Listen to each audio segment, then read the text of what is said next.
fellow Rotarians and our visitors, and of course our speaker, John Speakerman. I'd like to introduce John.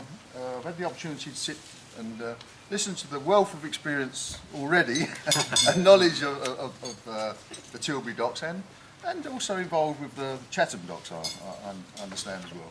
So I'd like to introduce John Speakerman in our usual way. Thank you. Thank you. Good afternoon, gentlemen. I don't think there are any ladies here, so good afternoon, gentlemen. Well, thanks for... can you hear me without a microphone? No? No? Some of them. There's a switch on the front that just... Okay. Do you know it? Yeah, There we go. there's no clip on it, unless you go through your button. You won't put that... In your pocket. You can put it in your... Oh, can I? Yeah. Okay. Otherwise it gets sort of feedback. Problem. Yep, I think that's on. Yep. Yep. Okay, it's not a little clip. Okay, I'll hold it. Okay, well, good afternoon, gentlemen. Thanks for inviting me to come and speak to you about Tilbury. I put together a little presentation. It's really an overhead presentation, but we had some difficulty in getting a projector to be able to show this to you, so I printed it.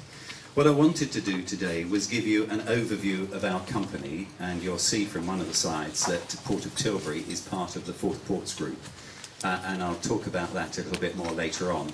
My own particular role is one of heading up real estate. I head up the property activities that we have in Tilbury, and that covers everything that we're involved with. So that will be leasing property, that will be negotiating any of the leases and any of the rent reviews, rating, acquisition of property, property development, planning, all of those sorts of activities associated with a corporate owner of property. I also look after the business of one of our subsidiaries, which I'll talk about, which is the Nordic Group. They're headquartered in Chatham, and as was explained earlier, I'll touch on our involvement in Chatham, where we're a tenant rather than an owner of a port, and then to sort of address any of the questions that you've got. I'm really looking at the sorts of things that I'll say from the point of view of the strategy of our business and what we do in terms of a business and what we bring particularly to the location of Thurrock. You'll see one of the comments that I've made down there, and I'll elaborate on our growth and where I think we're going with the business in the future. But you'll see that from one of the comments, we support approximately 6,000 jobs locally, and that's about 10% of the workforce in Thurrock. But let me move on to the Forth Ports Group. Forth Ports is headquartered in Edinburgh, and as I was explaining to the gentleman here, if you wanted to buy shares in a ports company in the UK, we're the only ports company that you could buy shares in. We're publicly quoted on the stock market. We're a FTSE 250 company. Unlike all the other ports in the UK, they're either owned by financial groupings or they're owned by foreign owners. We were talking a little bit at this table about the Shellhaven development, and after I've spoken, if anybody wants to ask me questions about that, that's not something Forth Ports are involved with. It was a P&O Ports development, but as most of you will know, P&O was purchased by Dubai Ports, so it's actually owned and will be developed by a foreign company. But if I come back to Forth Ports, you'll see from the first slide that we own and operate 6 commercial ports, and the principal area of our business, although we do have cruises, and I'll talk about cruising at Tilbury a little bit later on, that's passenger cruising.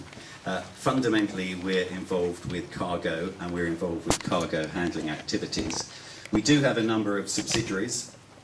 The Chatham operation is operated by Nordic, which is a company that we own, and Nordic are involved in recycling. That's basically recycling dry waste, so that will be things like paper, card, plastics and tin. They're also involved in Chatham in forest products handling, that's primarily paper, and they're involved in deep data storage. But we have a number of other activities that we're involved with, and they are centred around things such as energy. We're a joint venture partner with Scottish and Southern Energy in Forth Energy. But at Tilbury we have planning consent for 4 wind turbines. Those turbines themselves will support approximately 25% of the electricity requirement that we've got in the port, and they will be constructed not by ourselves. Wind turbines are not our core business, but we will be entering into a joint venture agreement for those to be developed. We also have a biomass plant which will start to come out of the ground, I suppose you would say, in the next 6 months or so. That's on approximately 22 to 23 acres of land. And you can Google up the company that will operate it. They will be a tenant, and there's quite a complex range of documents which I put together around that scheme.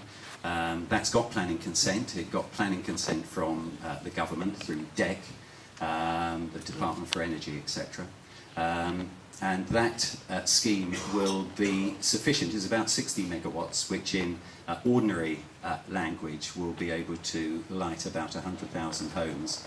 Whereas the wind turbines will go onto our network and be available to us in terms of electricity, the biomass plant will supply electricity directly to the grid, which will then be sold on. Clearly the biomass product has got the opportunity to come by water, which is one of the big attractions for the company that will be developing it, and the company developing it is called Tilbury Green Power, and they're a joint venture between a company called Cargill, which is a large American company, and a company called Express Energy, who are a Dutch company. But as I say, there's information, if you were interested, you can Google that up and have a look at their information on site.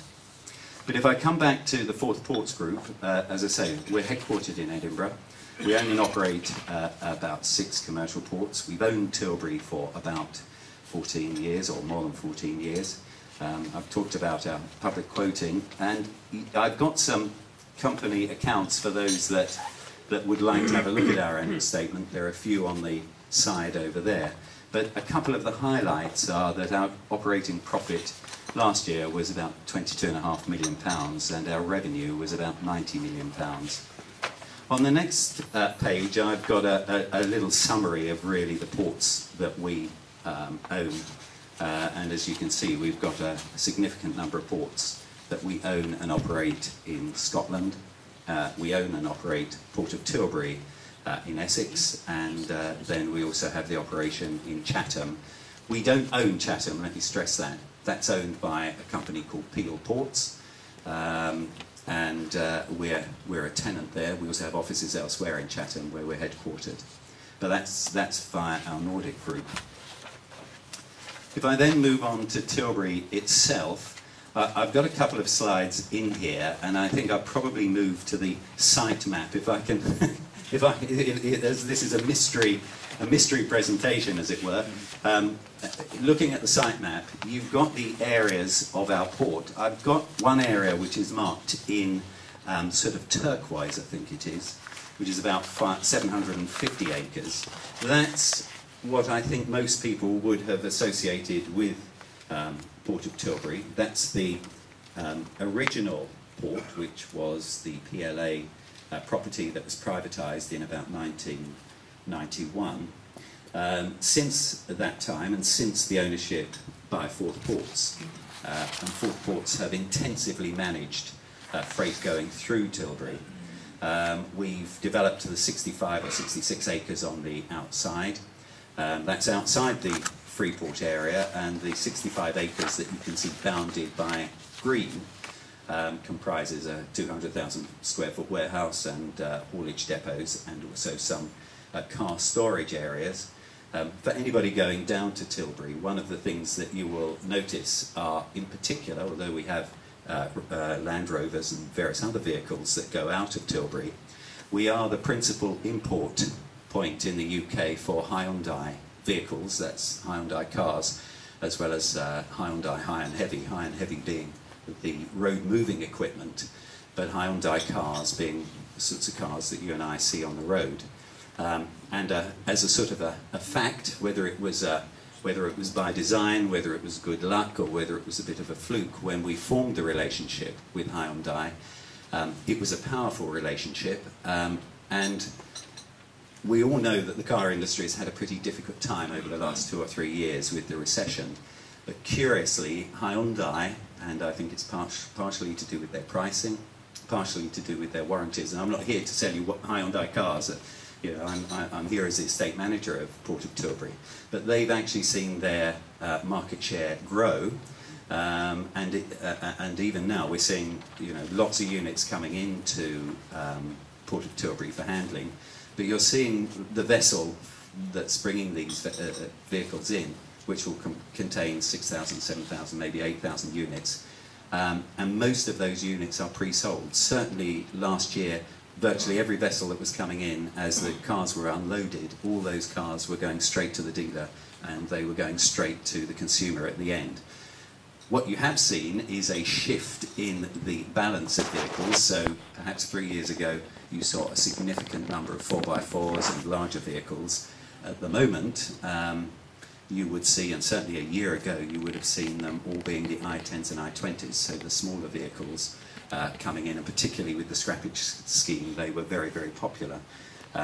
But that, if you drive to that green area, which you can get to without having to go through the security gate, you will see a lot of Hyundai vehicles there, and Hyundai are an incredibly successful importer into the UK, and they bring a lot of business through Tilbury. The area bounded red is something that wakes me up at night, and that I live and breathe, and my wife is probably fed up with hearing about, but she's never that rude, certainly not about my job. We acquired that land about 2.5 years ago, and I will talk about the expansion of Tilbury, but Tilbury is a very, very busy port, and I suppose it's slightly obvious to say to everybody it's the closest major port to central London. We're currently handling about 820,000 TEUs, and the TEU is the standard measure that people tend to talk about in the industry. It's not quite the size of a container, and TEU stands for 20-foot equivalent unit. So I'm talking about the tin boxes into which lots of cargo goes. They're not quite the size of the tin boxes that you'll see on the back of an articulated lorry. They're probably 1.5 to 1 3/4 a TEU, but it's the measure everybody uses. So it's about, you know, a little bit more than half a typical articulated lorry box. We carry about 800,000 of those a year, and we carry about 13.5 million tonnes of cargo. Now, during the course of the next 10 years, and we've had an economic impact assessment done to 2021, and I'll sort of explain why 2021 is an important date. But the impact assessment, and it was carried out for us by an organisation you might know called Arabs. They're a firm of engineers, but they have a big economic consulting team. That they carried out that for us, and within that time period, and it takes into account the development of the Shellhaven scheme, and it takes into account the slightly torrid time everybody's had during the recession, but in that time Tilbury's throughput will double, and so we will be seeing, you know, about 26 to 28,000 tonnes, million tonnes. 26 to 28,000 tonnes would be a bit of a nuisance. 26 to 28,000, about 26 million tonnes of freight coming through the port each year, and a doubling in the number of containers from about 800,000. And that leads to the reason why we bought the extra 70 acres or so, because again, it's an obvious statement from both the plan and people's knowledge of Tilbury. In order to accommodate that sort of growth, we need to break out of our boundaries. We've broken out of our boundaries to the eastern side with the area that I talked about in connection with Hyundai, but we now need to break out of our northern boundary to enable us to expand, and part of that, and it's Project Next, which is detailed at the back of the scheme, back of the presentation, part of that is not only to provide new accommodation, which is around warehousing and accommodation for heavy goods vehicles, but part of it is also around enabling us then to be smarter with some of the uses in port. It's a bit like one of those children's puzzles where you take a square out and you can sort of move the squares around to make a different shape or a different configuration, and progressively at Forth Ports, we've moved people around, we've made them more efficient, we've asked our customers, and sometimes with great complaint, to occupy less and less space. But that's also been to their benefit, because they'll pay us less rent and still be able to bring freight through the port. But for us to go to the next level, we need to have that piece of land, and I'll talk about that in a bit more detail. But it is challenging. We have a planning application in. It's currently in what's called the FSA, which is the flood storage area, which we think we've overcome, and it's also in the Green Belt. But again, we think we've overcome that. It's not prime countryside. It is occupied by a go-kart track and various other things. So we're not trying to damage, protected habitat. But if I come back to some of the statistics here, and I'm not going to bombard you guys because you can read it for yourselves. But as you can see, we've got over 7.5 kilometres of quayside. One of the things that we're incredibly proud of at Tilbury, and I have to say I don't fall into this category, but is the longevity of the staff there, and that's across the piece. That's people at the top of the stack and people further down in the organisation. And I've talked about our tonnage. One thing I would just highlight from that particular page is the fact that we're the third largest container port in the UK. And I think sometimes that's something that's not properly understood.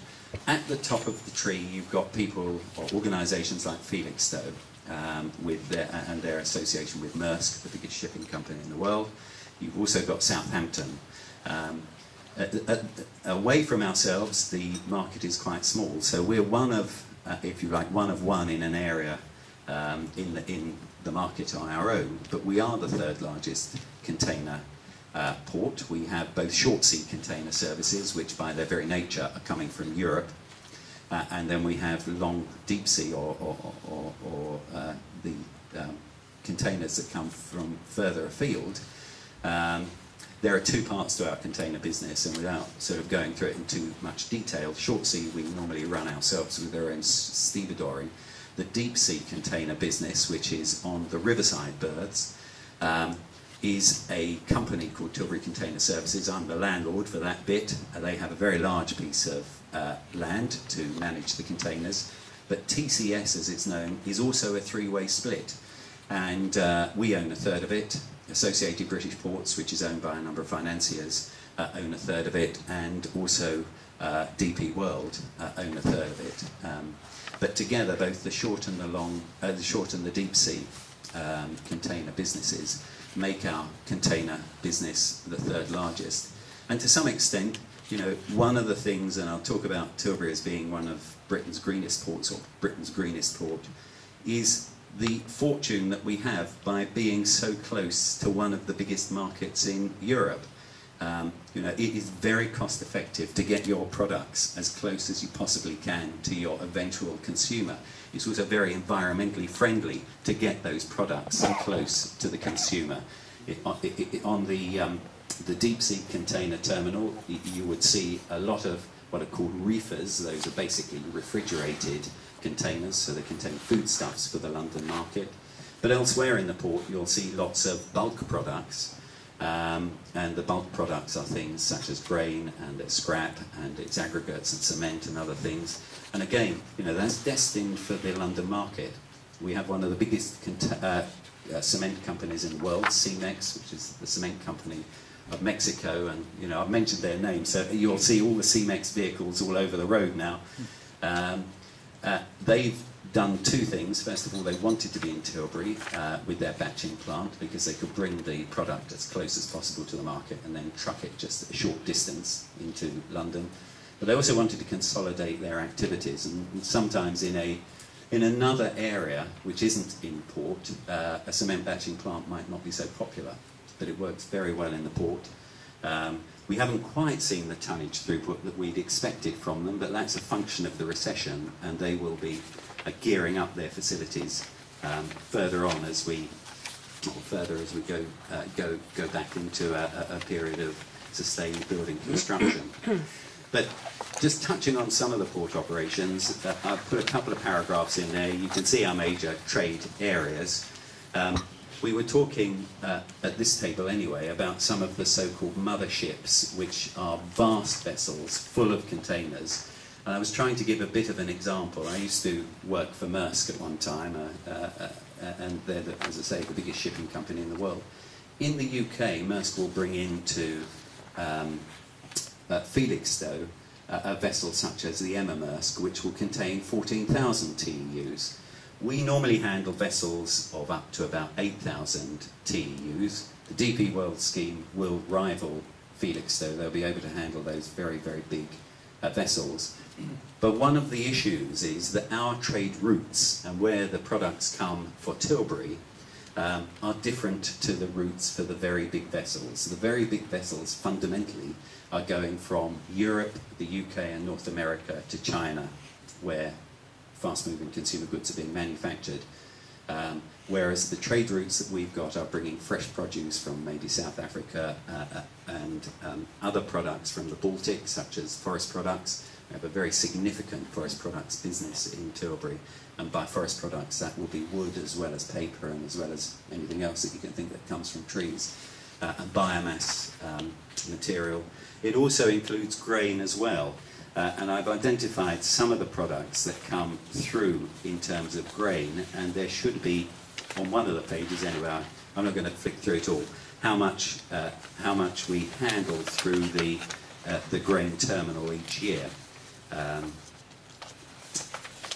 tonnes. Thank you. You win the prize. Million. 1.4 million tonnes, and that's, I mean, it's quite an interesting concept, and I don't want you all to go home and have a sort of a bad night's sleep. But basically, if there was a problem with the grain terminal at Tilbury, the southeast of England would not be eating bread. The grain terminal itself probably was constructed about 1965 to 69. It was originally conceived on the basis that you would have grain. The UK would never be an exporter of grain, and everything would come from the prairies or wherever, and it would come through. The mill sites were all alongside, and it was conveyor fed. As with all bespoke buildings, the market changes and the buildings don't, so you have to adapt it. And there's a very significant inward and outward movement of grain. We still get a lot of hard wheat coming into the country, and I'm at the margin of my knowledge about wheat and how it all works. But we get a lot of hard wheat that still comes from Canada and the States and locations like that. But we also export a lot of wheat, and certainly from this sort of swathe of the country on the eastern side, a lot of wheat goes out. It's softer and it's used for other sorts of products, and it may be used in biomass and various other things like that. We also handle a lot of soya, and we also handle a lot of, well, I suppose it would really be semolina. It depends how you describe it, because it can be semolina, it can be couscous, or it could be durum flour. Depends on the way it's being milled. So a lot of that's handled coming into the UK.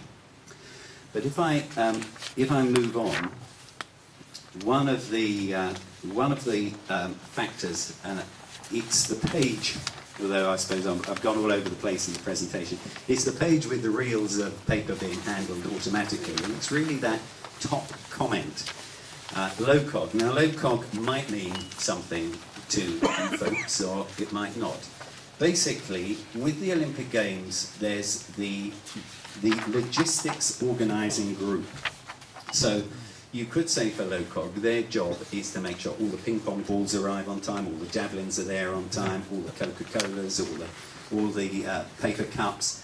What you think of as actually delivering the games within those 2 weeks, including television crew, the opportunity for television crews to set up their equipment, etc., etc. So it's not associated, if you like, with constructing the arena, but it is very heavily associated with making the Olympic Games work. And we were very fortunate, and it happened to work commercially with some changes for one of our forest products operators, to be the base for low cog. So we've leased an area to low cog, it's about 21 acres or thereabouts. They are starting their operation from January, and they will be organising everything that you can think of that consumers, sportsmen, sportswomen, television crews will need for the Olympic Games and to make it work. Now, there are a number of reasons why they've chosen Tilbury. Not only are we a jolly good management team and we're very easy to work with, and we make our customers happy, which is a given. We're also very good looking, I would add. Oh, dear. On top of that, we are close to London, and it comes back to this point about bringing your product by water, which is sustainable. But we also have barging operations. Now, if you sort of look back, and maybe some folk can remember that, and certainly if we looked back in books of London, pictures of London maybe 100 years ago, there would be really significant barge operations going up and down the Thames. That all sort of disappeared, shall we say, about the mid-60s. Well, you're actually beginning to see that barging operation come back. Is it a function of London being very congested on the roads? Well, perhaps it is. Is it a function of people being more conscious about the environment? Well, it's certainly that. And then when you look at some products, it's probably wrong to say that you would move some products ever by barge. But if you're looking at some of the things in Tilbury, such as aggregates, once you've got a building project going and you've got the process operating, it makes fundamental sense to actually barge the aggregates as close as you can to the development site. We currently have an operation that's going on, which is moving stone slabs for a development near Cannon Street from Tilbury up to the Thames. Now, stone slabs don't actually need to go on the road. There'll be quite a sophisticated project plan by the developers, and it works incredibly well to have those barged, shipped into Tilbury, the load to be broken down and organised, ready to be received by the construction company, and then moved up to the development site. And that's certainly one of the things which is critical for LOCOG, and if you look on their website, you'll see how dedicated they are to sustainable approaches. And so stuff will go up, some will go on the road, but some will go by barge. And once everybody's drunk the Cokes and drunk the other drinks and thrown away the paper cups, they will come back to Tilbury by barge, And again, why would you need to put refuse on the road? The other advantage that we have is that we have the company, which I mentioned, who are headquartered in Chatham. They also have what's called a MRF in Tilbury, which is a materials recycling facility. Basically, rubbish goes in, it gets sorted, it gets baled, and then it's ready for recycling. So Nordic will recycle that material and make it ready to go back into the production market. And there's an interesting little sort of a cycle of events, I suppose you would say, for Nordic. They happen to handle Scandinavian paper in Chatham. So new product comes in, they handle it, and it goes into the market. In Tilbury, they are sorting and recycling material, in particular paper, but plastics and tin and other things as well. The organisation which deals with our Nordic organisation in Chatham, which brings in the new product, also comes to Tilbury to take the sorted and recycled paper back to Scandinavia, where it will either be recycled as it is, so it will be recycled material that we'll use as paper pads or whatever, or it will be mixed with new material and be partially recycled. So you've sort of got the complete circle of trade going on, with the new product coming in, the old product coming out, and being connected by one of our own companies. Can I just check, how am I doing for time? 5 minutes. 5 minutes, okay. There were two or three people asked about the cruise terminal. There is a page on the cruise terminal. I'll deal with cruising very briefly, and then as I said, I'm very wedded to our expansion site, and I'll talk a little bit about that, and then, gentlemen, if you want to ask me any questions, I'll do my best to answer those. But our cruise terminal was opened in the 1920s. It was rail connected, and if you go down there, you'll still see the building. It's Grade 2 listed, star. The baggage handling hall, which effectively is the railway terminal, is Grade 2 listed, star. If you do ever get the opportunity to go into the baggage handling hall, as it is at the moment, it still looks like an old railway station. You almost expect to see Poirot or somebody else come out of the sort of the steam. The terminal originally was there for people to emigrate to Australia, and I know a couple of the chaps here had relatives that went over to Australia through the cruise terminal. That tended to continue. The so-called £10 POMs continued probably up until about the mid-60s, 1965 or thereabouts. But increasingly from the end of the Second World War, we started to see the immigration from people from the new Commonwealth coming in. So it's got quite a significant social relationship with the Windrush and people coming from the new Commonwealth. And we put a little bit of information down there. It's 30 to 40 cruises a year, and we have about 50,000 passengers. To be blunt, that's not very much when you look at Southampton, but nevertheless, it's a niche market. We are the deepest port for passengers nearest to London, and it's an area that one of my colleagues, a lady called Linda Vickers, will markets, and I think she may be coming to see you at some time, but she's certainly got a very interesting story about cruising. There were just a couple of sort of interesting little facts on the next page, which are a couple of notable Tilbury visitors. One is the SS Robin, which Tilbury itself is about 125 years old. In fact, next year it's 125 years old as a port. The SS Robin is about 4 years younger. It's a coaster. It was built up in London. It came out of central London. It was rescued by the Trust. It came out of central London about a year or so ago. It was heavily sponsored by Canary Wharf and also Crossrail, I believe.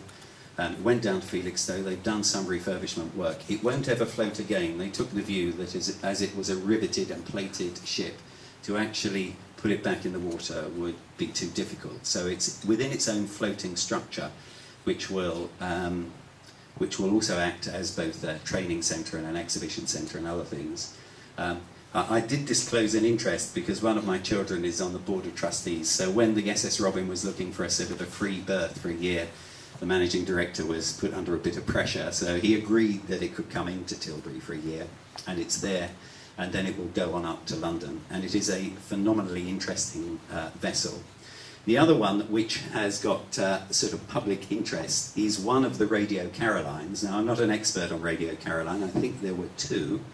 This is the later one. That is still in the water, and the Trust are looking to try and move it over to the Medway, if they can, or to another historic dockyard. There's actually nothing inside. It is the vessel, so you couldn't get on board tonight and start broadcasting records and things.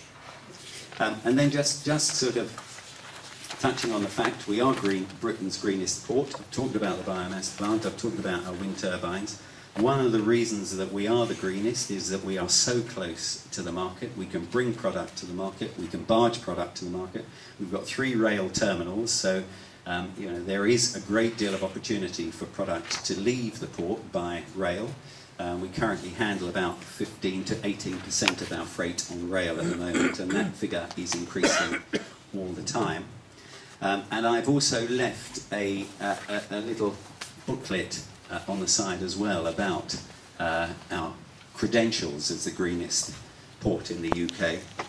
And then coming on to Project Next, which is the northern expansion at Tilbury. Every development has to have some catchy title. That's ours. As I say, we've got a planning application in. I did mention it had some challenges. We have overcome those challenges with the Environmental Agency, and we've overcome them with our 2 planning authorities. Most people are blessed with 1. We're blessed with 2 in Tilbury. We have the Council, who run the statutory planning process, and that statutory planning process, which is in train at the moment, has a lifetime until 2021. Which is why it generated our economic impact assessment for a period up to 2021. The other planning authority is the Development Corporation. This particular scheme is with the Development Corporation. It's in outline, but we've done extensive work on the environment, on engineering, on roads, etc., etc. We expect to hear soon. But the scheme itself will comprise just under 1 million square feet of distribution space, mostly distribution, a little bit of office space as well. And the space will also accommodate about 550 to 560 HGVs or LGVs, depends what you want to call it. Everybody calls it something slightly different, but big trucks. With that, the opportunity it gives us, it will probably support around about 800 to 1,000 jobs in its own right. But by enabling Tilbury to expand over the lifetime of that particular development, and you can look up our economic impact assessment, it's on the Development Corporation's website under our planning application. There's a particular box in there that shows high growth and low growth, it shows high productivity and low productivity, various scenarios. But probably the average, which is in the middle, it will enable Tilbury to expand its employment by about 2,500. So we've got about 3,500 to 4,000 people in the port. We support about 6,000 jobs, as I said, within Thurrock, but this would be another 2,500 people in Tilbury, 2,000 to 2,500 people in the port itself.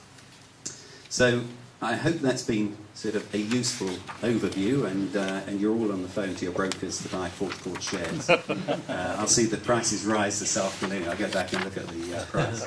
But if you've got any questions, please ask me, and I'll do my best to give you an answer.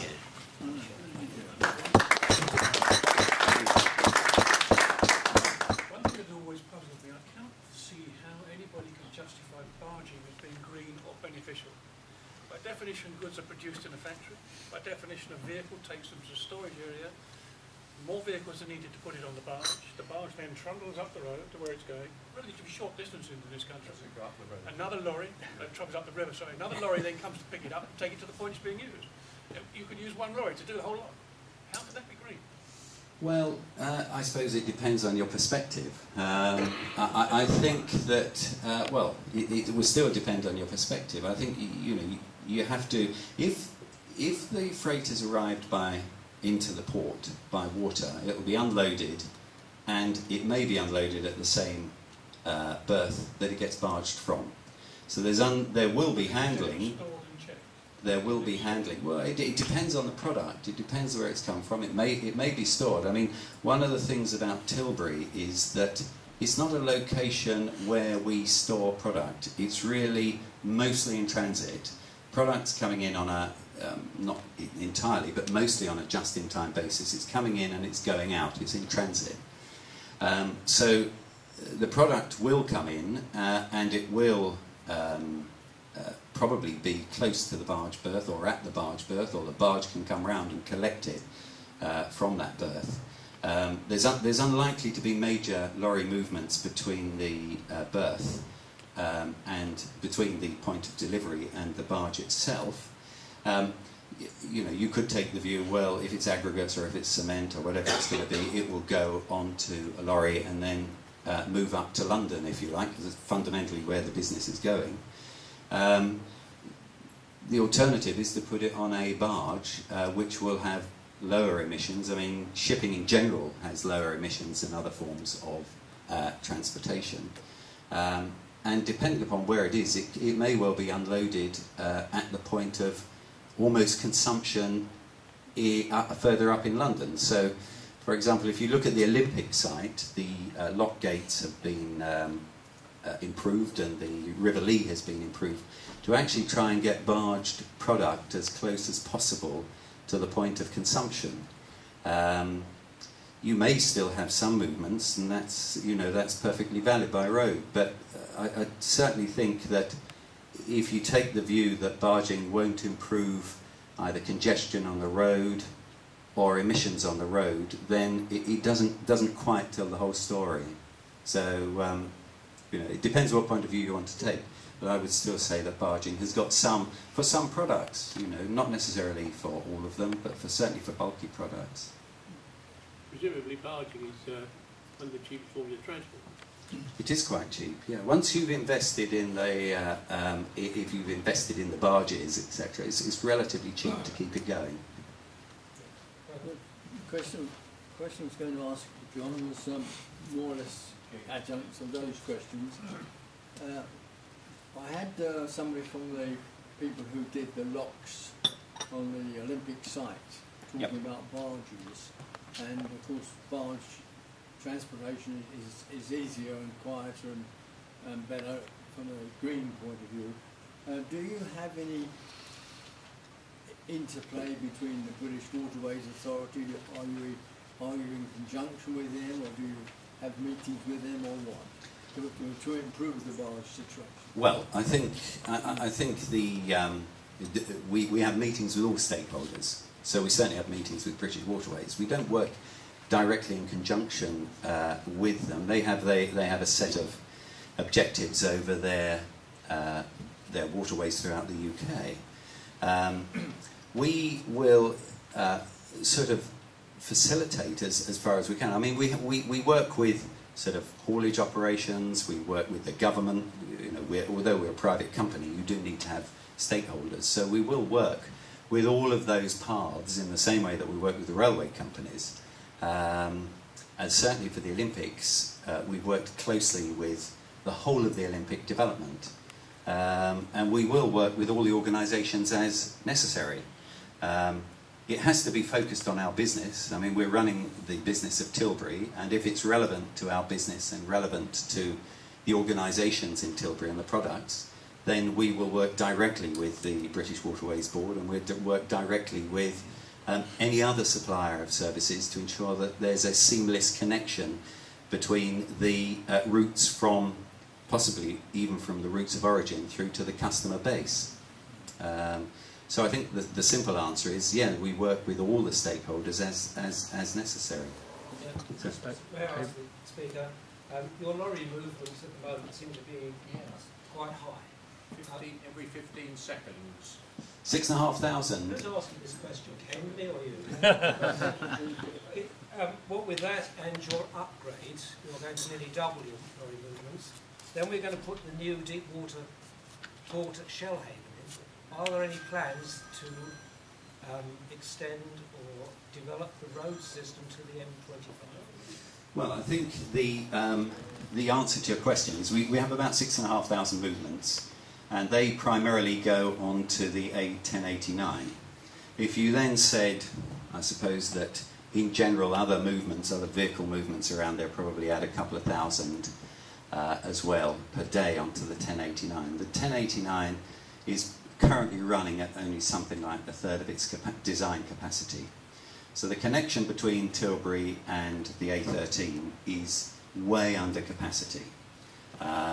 In looking at the new development itself is not creating brand new movements. Some of those movements will be the relocation of lorry and haulage operators from the port, and there'll be an interplay with those operations in the port. So you can't necessarily take the new development and multiply it up, if you like, by the area and say that will be the increase in the number of lorry movements on the 1089. Clearly, to make a planning application, we need to do detailed traffic assessments. And those traffic assessments have been carried out. I mean, if you're very interested, you can see them on the Development Corporation's website. They were carried out for us by Colin Buchanan and partners, and they demonstrate really that the capacity, that the additional movements that will be generated by Tilbury, A, in the future, B, from this development, are not material enough to have any impact on the 1089 and the way that the A13 copes with it. I think there's a second question, and that's the DP World scheme, which is not in our ownership. They have already committed to improve the junction between the A13 and the M25. They're also committed, and again, you would need to look at their information. They've also committed to move a very significant volume of freight by rail, and they are constructing a major freight rail terminal at their facility, and that will access the heart of England. So a lot of the freight will come out of DP World scheme and go into places like Birmingham and the centre of England for distribution. So the DP World scheme, you need to have a look at that, and I'm not about to argue their case, if you don't mind. Keith, one last question. Yeah, disclosing interest as a former PLA employee for 21 years and based in Tilbury. I noticed your support 6,000 jobs. How many actually employees of your company are there? Fourth Ports in Tilbury, you mean? Pardon? The Fourth Ports Yes. own employees, about 550. 500, yeah. And do you ever have tours around the port? We do from time to time. And they did just by contacting your office? That's right. Yeah. Brian? Yeah, just one final point. Yeah, it sounded like a planning inquiry. I noticed you mentioned in your extension plans that you are on land which is floodland. The FSA. Does your long-term planning going on for many years, do you take into account the fact that you could be subject to major flooding? You're getting near the amplifiers. Am I in the wrong place? Something like Is that better? Not sure. You're Still flashing over there. Yeah. I'll Your battery's going now. Yeah. Let me shout. It is in the Tilbury FSA, which is the Tilbury Flood Storage Area. If you look at the flood storage area, and the details are with the Environment Agency, it covers a very large swathe of where we are in Tilbury up to East Tilbury. The modelling that we've done, and without going through too much detail, we've done it with the Environment Agency, and we've done it with their external consultant as well, somebody who is normally referred to as the panel engineer. And there were a number of ways that we looked at this, but the answer that we've reached, or the recommendation from the Environment Agency, is that the whole of our 65 acres come out of the flood storage area, and the flood bund for Tilbury and for our development goes around the edge, in essence. The impact of that is to add approximately another 20 millimetres on a 1 in 1,000 probability to flooding in that Tilbury location. And the risk is not from a tidal breach, the risk is actually from fluvial flooding coming down the high ground and pooling in that location. Now, the modelling that we've done has not only taken into account the additional 20 millimetres, it's also taken into account the wave profile.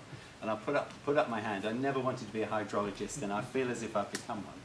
But with the Environment Agency, the fact that the rest of the flood storage area will take another 20 millimetres, the fact that it will have a bit of a wave profile, which could be up to 20 millimetres on top of the existing flood, in the view of the experts, and we've used an organisation called Borough Happold to help our modelling, the Environment Agency, of course, do their own, and then we've also used their external panel engineer. Their view is that it won't add to any of the risk. And in fact, when you look at the model, the flood mitigation that we're putting in place will actually protect the town of Tilbury. It not only protects our site, but it protects the town of Tilbury better. And in the event, the unlikely event that you do get a breach in the Thames, the town of Tilbury will also be better protected from the breach analysis as well. I mean, I don't know whether that answers. Fingers crossed, mate. Yeah. One quick one. No. There were many lightridge companies that, when the advent of the freighter came in, they went out or went to the wall. Yep. Now, the lightermen that were in action in those days had to serve a 7-year apprenticeship, and many of those have gone. I mean, I don't know what's left on the river. Now, if you're going to start rebarging up the river, you've got to get a new lighterman onto the river. Will you have sufficient power to? Well, we won't do it. It will be a customer, and it will be customer organisations that organise that. I mean, I think building on your question about how many people do we employ, you know, the nature of the business has changed, that we're a facilitator of infrastructure, which is really a platform for organisations to carry out businesses. And they, you know, however you want to describe it, they tend to become tenants and their own operation. So the barging operations will be third-party barging operations. Coming back to what our friend here was talking about, the cost, if they're going to be carried by lightridge companies, you've got to pay them, their men, and then road transport, presumably from there to the final destination. Is that going to be any cheaper than transporting it by road from A to B? Well, I can only talk about the current organisations that are doing it. They're doing it, and they're making profit. Are there other organisations that want to come in on the back of them? Yes. So, you know, I'm not an expert on barging or the sort of the staffing resources for that. But if I look from a top level at the market, we've got organisations doing it now. They're in business. They don't seem to be going out of business.